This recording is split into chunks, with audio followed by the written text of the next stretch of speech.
All right. Joining us right now on the KXNT live line is Sarah Chamberlain. She is the president and CEO of the Republican Main Street Partnership, also the creator and facilitator of the Women2Women National Conversation Tour. And Sarah, thank you so much for being with us this afternoon here on KXNT. Well, thank you for having me. Thrilled to be here. Yeah, it's great. We've done it before. We're doing it again. I'm sure we'll do it again yet. Tell me about, you're in Las Vegas right now, is that right? Yes, we are. It's wonderful to be here. And who have you brought to Las Vegas with you?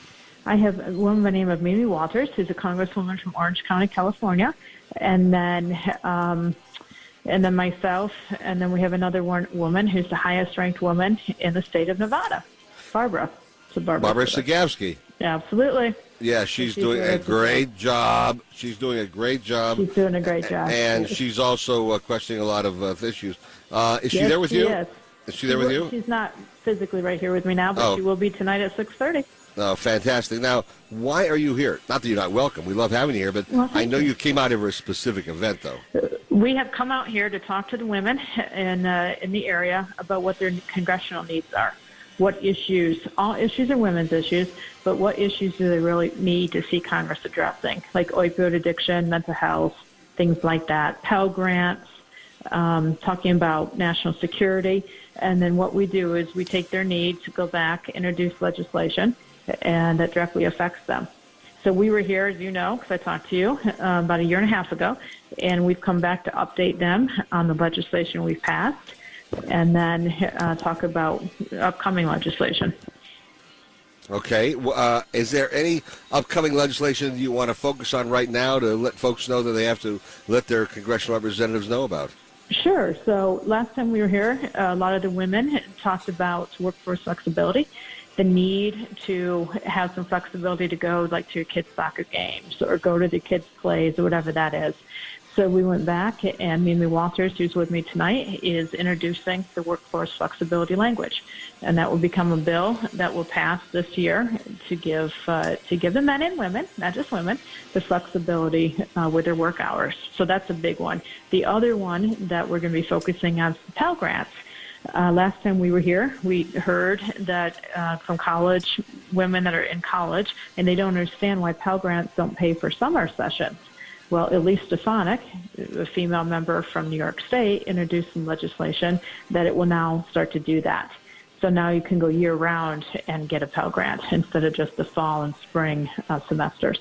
Now, I'm glad you mentioned the thing about the men and women for the other issue. But let me ask you, the other issue you're talking about, and I like the idea. I like the idea of the flexibility. But would this be a law that would mandate that private businesses have to abide by? No, tell me about it's not a mandate. Okay, they have the option. But what we have talked to a lot of the HR people in larger corporations, and they're actually okay with this because they feel it makes happier employees. And then their employees aren't calling in sick or doing things. They're actually coming to work, working the hours. You still, even with the flexibility to get to leave work, you still have to work your full hours that week. I mean, it's not like you can just, take the day off and nothing happens. You get a set number of hours off that you make up at another point during that week. So it's like a guide for people who run businesses as opposed to a mandate. Right. Again, difference we between don't like mandates. Right. There's a big difference between Republicans and Democrats because if you were a Democrat talking to me about these, you'd say, if you don't do this, we're going to take you to court, you're going to be screwed. And all that. But you're a Republican, and you go, no, wait, people should have the option, and we're just recommending this as a way to go that makes more sense. Makes sense. Exactly. No mandate. Okay. No mandate. I am with you 100%, and I appreciate what you're doing. You work very hard.